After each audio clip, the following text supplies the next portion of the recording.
What if I told you Honda built a hybrid hatchback with two engines, one at the front and one at the back? A full all-wheel drive system, over 500 horsepower, and it could destroy supercars on track. You'd probably say that sounds like a Gran Turismo fever dream.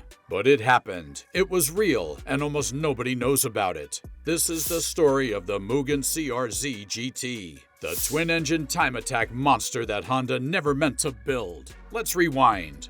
The regular Honda CRZ launched in 2010 as a compact, sporty hybrid, the spiritual successor to the CRX. It looked the part, short wheelbase, two doors, aggressive styling. Honda called it a sport hybrid, but here's the thing, it wasn't fast. Under the hood, a 1.5-liter inline-four paired with Honda's IMA hybrid system, making just 130 horsepower. You could get a 6-speed manual, which was rare for hybrids, but performance? Meh. 0 to 60 in about 9 seconds. It wasn't fooling anyone. The CRZ was more about miles per gallon than miles per hour.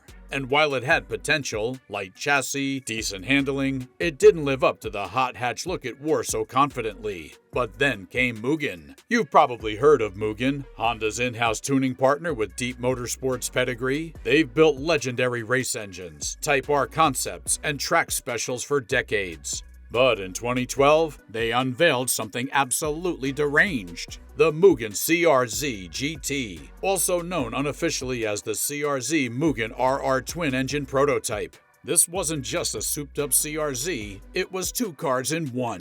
Here's what they did. Left the stock hybrid drivetrain in the front. Then they shoved another drivetrain in the back. That's right, another 1.5-liter engine, another electric motor, another gearbox, rear-mounted. The result? A twin-engine, twin-hybrid, all-wheel drive CRZ making 500-plus combined horsepower. You heard that right, a 500-horsepower hybrid Honda hatchback. This thing didn't just blur the lines, it obliterated them. Hey, if you're into unhinged builds like this, the stuff Honda never put in brochures, hit that subscribe button. We dive deep into the machines the world forgot or never even knew existed. Now, let's get technical. Each end of the car had its own engine, its own electric motor, and its own transmission. The front engine sent power to the front wheels, the rear to the rear wheels. Together, they made the CRZ fully mechanical AWD, but with zero mechanical connection between the axles. Each half of the car was controlled by its own ECU, working in harmony via a central brain. And while most AWD systems use a drive shaft, this one didn't need one. Just two independent drivetrains working in perfect sync. The total output? Over 500 horsepower and around 400 pounds per foot of torque. In a car that weighed around 2,800 pounds. That's supercar territory. In something that started life as a slow eco hatch. And it wasn't just a straight-line rocket. The CRZ Mugen RR was a time attack weapon, built to corner hard and brake late.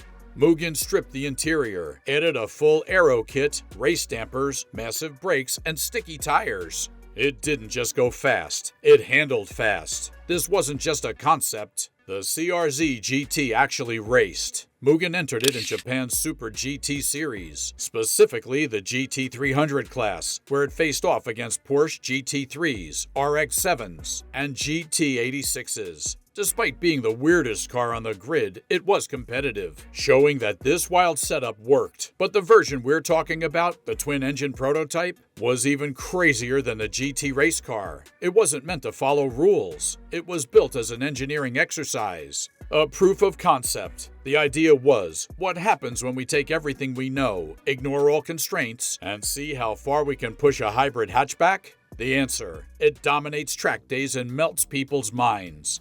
Test drivers said the car felt eerily planted. Acceleration was surreal, instant torque from both motors, both ends of the car clawing at the pavement. The AWD system made traction almost endless, and the balance? Mid-engine-like, thanks to the rear-mounted drivetrain. It was like driving two cars at once, and both of them were pissed off. So here's the obvious question. Why didn't Honda build it? Simple answer, it made no commercial sense. To produce it at scale would have required two engines, two hybrid systems, two cooling systems, two sets of electronics, and a ton of custom hardware. The cost would have been astronomical. The reliability, questionable. The market, tiny. And remember, the CRZ was a hybrid. It had to meet emissions, crash standards, and economy targets. Honda built it to satisfy the eco-conscious, not the lap-time obsessed. This Mugen prototype was never meant for dealers. It was built for engineers, for racers, for the idea of what could be, not what should be. In total, only a handful were ever made. Some say just one. Others say up to 4 existed in various states of completion, but they were never road legal. And most people have never seen one in person. That's what makes it special. It wasn't a production car, it was a statement. Even though it never hit the streets, the CRZ Mugen RR left a mark. It proved that hybrid tech didn't have to be boring, that you could build something wild, something imaginative, something that bends every rule and still makes it work. It took one of Honda's most underwhelming cars and turned it into a legend. A sleeper hit among JDM fans, engineers, and anyone who appreciated innovation for the sake of passion. Today, it's a unicorn. Footage is rare, photos are grainy, specs are incomplete, and that's what makes it more mythical. This is the kind of car you talk about with your gearhead friends and they don't believe it existed until you pull up the footage and they go silent. And in an era where everything's electrified, standardized, and software limited, the Mugen CRZ stands as a giant middle finger to corporate restraint. The CRZ Mugen RR was never supposed to exist, but thank heavens it did. It wasn't a concept, it wasn't a rendering, it was real, it moved, it raced, it roared. And it challenged everything we thought we knew about hybrid performance. It didn't make sense. It didn't need to. It was a glimpse into what Honda could be when they go fully unhinged. Would you daily drive a twin-engine CRZ if they sold it? Or is this just engineering insanity with no place on the road? Let me know in the comments. And if you want more forgotten monsters like this one, you know what to do.